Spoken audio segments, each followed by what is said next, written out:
అందరికీ నమస్తే. 4 కోట్ల జనాభాకు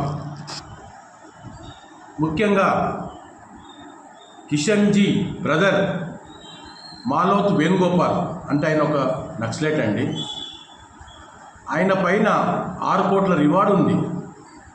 ఏది మహారాష్ట్ర దేవేంద్ర ఫడ్నవీస్ మహారాష్ట్ర ముఖ్యమంత్రి గారు 6 కోట్లు ఉంటే గత కొన్ని రోజుల క్రితం ఆయన వచ్చేసి సీఎం గారి సమక్షంలో లొంగిపోయాడు.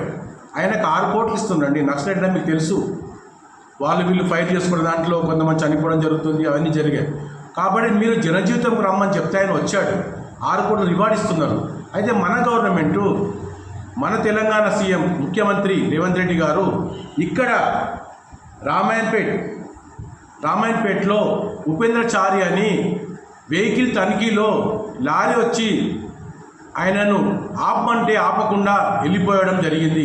స్పాట్లో మధ్యరాత్రిలో ఆయన చనిపోవడం జరిగింది. ఆయనకి ఇంతవరకు మీరు ఏమి డబ్బులు ఇవ్వలేదు, వాళ్ళ ఇంట్లో ఉద్యోగం ఇవ్వలేదు. అంతేకాకుండా ఇంకో ఆయన విజిలెన్స్లో సంపత్ హెడ్ కానిస్టేబుల్ అండి, చనిపోయి 1 year అవుతుంది. ఆయన కుటుంబంలో కూడా ఎవరికి ఉద్యోగం ఇవ్వలేదు, ఎక్స్గ్రేషియా ఇవ్వలేదు. ఎందుకని అక్కడ గవర్నమెంట్ చూడండి, దేవేంద్ర ఫడ్నవీస్ ముఖ్యమంత్రి గారు 6 కోట్లు ఇచ్చారు. మీరు ఎందుకు ఇవ్వరండి? ఇది ధనిక తెలంగాణ అంటేనే బాగా ఇన్కమ్ ఉన్న ఏరియా. కాబట్టి దయచేసి మీరు వాళ్ళకు కూడా ఈ కానిస్టేబుల్కి ఉపేంద్రచారికి కూడా 6 కోట్లు ఇస్తారని నమ్ముచున్నాము.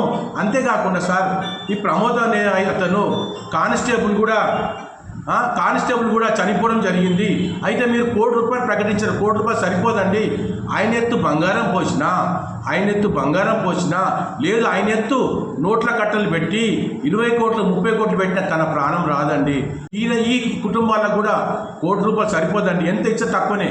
కాబట్టి దయచేసి మీరు అర్థం చేసుకొని ఆ మహారాష్ట్ర సీఎం గారు ఏ విధంగా ఇస్తున్నారో రేవంత్ రెడ్డి గారు మీరు ఇస్తారని నమ్ముచు త్వరగా ఉపేంద్రచారికి కూడా ఏమి ఇవ్వలేదండి. అట్లే సంపద ఇంటెలిజెన్స్ అండి, నిఘా విభాగం వాళ్ళకు కూడా ఏం జరగలేదు.